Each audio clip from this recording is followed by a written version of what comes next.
আমি কক্সবাজার 1 চকরিয়া পেকুয়া আসন থেকে আমার প্রার্থিতা প্রত্যাহার করে এই আসনে বিএনপির মনোনীত সংসদ সদস্য পদপ্রার্থী বিএনপির জাতীয় স্থায়ী কমিটির সদস্য জনাব সালাউদ্দিন আহমেদকে সর্বাত্মক সমর্থন জানাচ্ছি। আমি দীর্ঘদিন যাবৎ গণ অধিকার পরিষদ কেন্দ্রীয় কমিটির পার্বত্য চট্টগ্রাম ক্ষুদ্র নৃগোষ্ঠী বিষয়ক সহ সম্পাদকের দায়িত্ব পালন করে আসছি এবং ত্রয়োদশ জাতীয় সংসদ নির্বাচনে কক্সবাজার 1 চকরিয়া পেকুয়া আসনে গণ অধিকার পরিষদ জিওপি মনোনীত সংসদ সদস্য পদপ্রার্থী। 2018 সালে তারুণ্যের কোটা সংস্কার আন্দোলন থেকে নিরাপদ সড়ক আন্দোলন, 2024-এর গণ অভ্যুত্থান, তরুণদের সংগঠিত করে ফেসিবাদের কবল থেকে দেশ ও জনগণকে মুক্ত করতে সক্রিয় ভূমিকা পালন করি।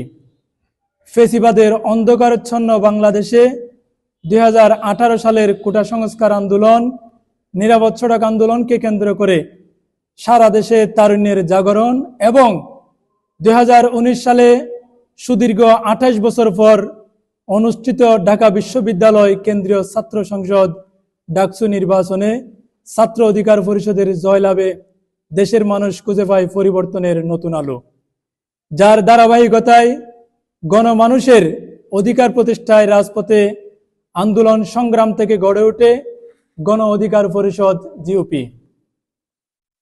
আমি গত 29 ডিসেম্বর 2025 তারিখে চকরিয়া উপজেলা সহকারী রিটার্নিং কর্মকর্তার কার্যালয়ে যথাযথভাবে আমার মনোনয়নপত্র দাখিল করি এবং 2 জানুয়ারি 2026 তারিখে কক্সবাজার জেলা রিটার্নিং কর্মকর্তার কার্যালয়ে যাচাই বাছাই শেষে আমার মনোনয়নপত্র বৈধ ঘোষণা করা হয়।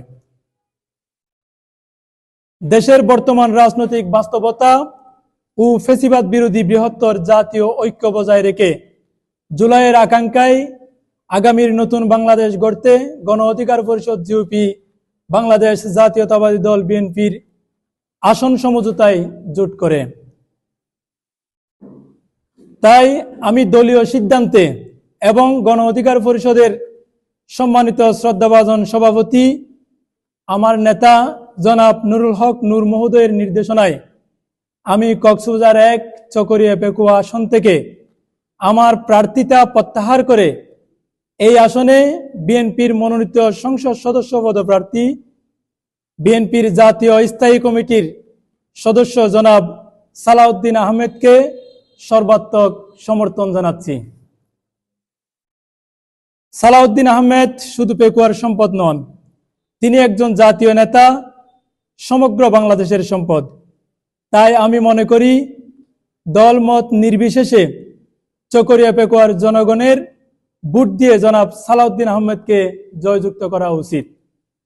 সম্মানিত সাংবাদিক বৃন্দ, আমাদের আজকের এই সিদ্ধান্ত কোনো দুর্বলতা নয়, এটি দায়িত্বশীলতা, রাজনৈতিক পরিপক্কতা এবং ফেসিবাদ বিরোধী ঐক্যের প্রতি আমাদের অঙ্গীকারের বহিঃপ্রকাশ।